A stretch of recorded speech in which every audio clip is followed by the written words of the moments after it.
Christopher Rufo has this Harvard-Harris Caps poll.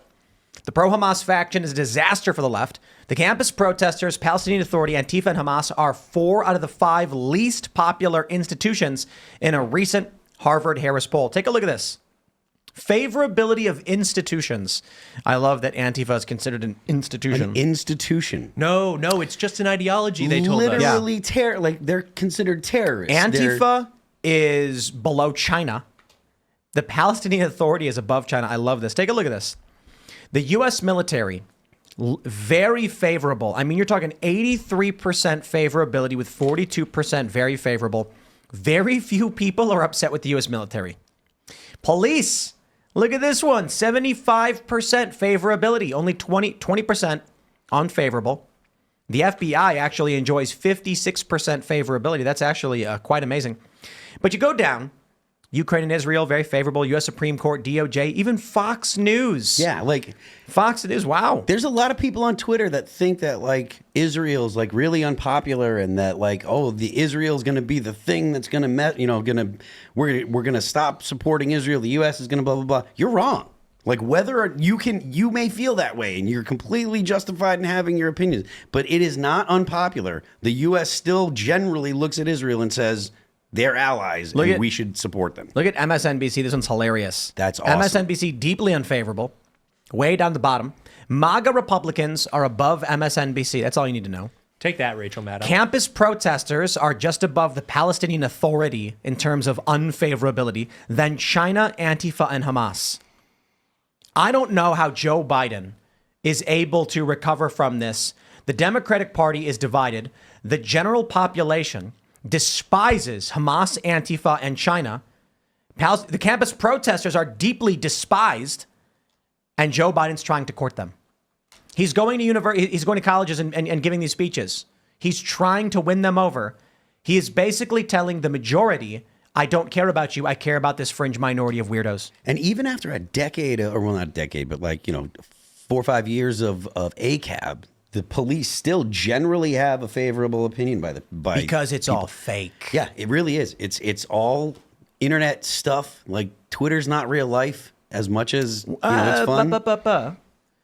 Older people who are not on social media and are still watching cable news are a part of these polls and they vote. Yeah. But I'm willing to bet when your average 35-year-old is 70, these polls are going to look nuts. The older generation right now that is not on social media, so we're talking Gen Xers who are not as active on social media as millennials, and then Gen Z, still active though. Boomers who are not nearly as active, and if they are, they're on Facebook pages where they're sharing, these silly memes where like a pig has wings and it's like they're just silly things. There's like I see weird Facebook memes that they get shared by a lot of boomers where it's like Jesus holding a pig and it's just like no, but for real. Boomers have their own memes. Crazy. They do. And it's just like in all caps saying, pray and he will save. And like, they're really like, they use all caps a lot. When the older generations that don't use the internet as much are gone, you will see the police numbers change. So if you're looking at silent generation, boomers, Gen X, millennials, Gen Z, and you ask them about police, yeah, you're going to get 75% favorability. Silent generation and boomers pass on. And then you've got Gen X, millennials, Gen Z, Gen Alpha, and I don't even know what's after Alpha. But you then ask them, millennials are split probably 50-50. I bet if you look at the crosstabs on this and look at, age brackets, how did 18 to 29-year-olds say to talk on police? I bet it's going to be like 60-40 or 50-50. This means when the older crowd is gone, the weight changes and it will more reflect what you see on social media.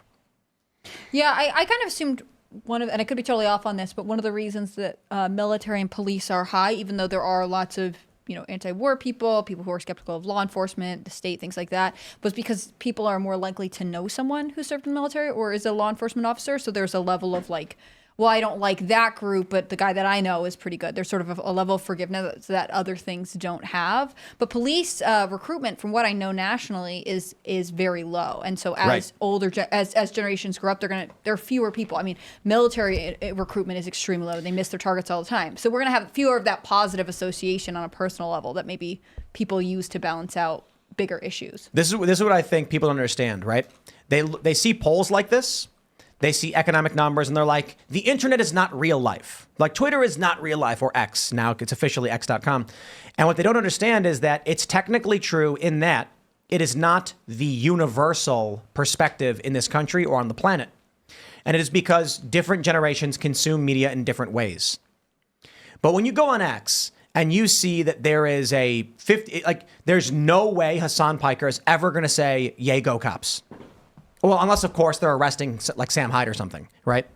I mean, literally, like the moment the cops go after the enemies of the left, they cheer for it. But Hassan's never going to go on his show to however many viewers he still has. I don't know. He used to have like 40K.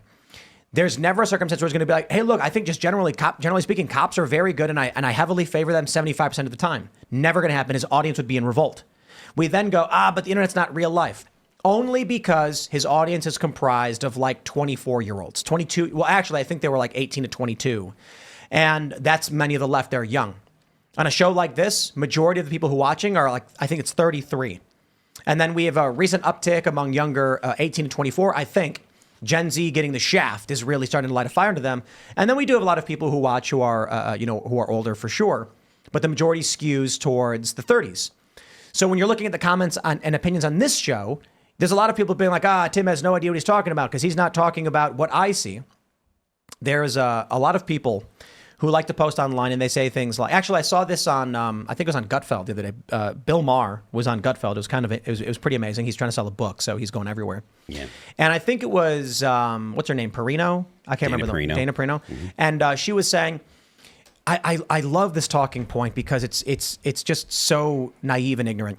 But she's like, everybody thinks that there's this big divide, but you go outside and you see it's not really there. It's people are getting along. And it's like, ma'am, you live in a neighborhood where everybody lives in a similar standard in a similar way. So if you're in the suburbs of Chicago and St. Charles and you go outside, you're like, hey, nobody's fighting. It looks like all that stuff on TV and the internet's not real because I go to my grocery store and nobody seems to be upset. Yes, because you live in a block that is, for the most part, more politically homogenous.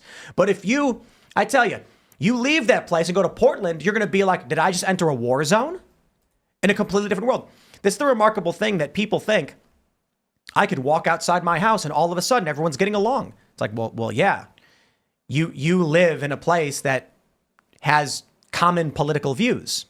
But you online in, say, like New Jersey's 1st District, you're arguing with someone in Portland. So you think you're a moderate. You walk outside and you're like, I see Democrats and Republicans getting along because you're in a moderate district. And then you go on social media and some fringe far leftist is screaming their lungs out. And you're like, that's not real life because I go outside. Then you go to Portland, you take a trip there and you're like, this is where these people live. This is how look at San Francisco. It really is just very, very different in this country. And people don't understand that we used to consume media on a local basis.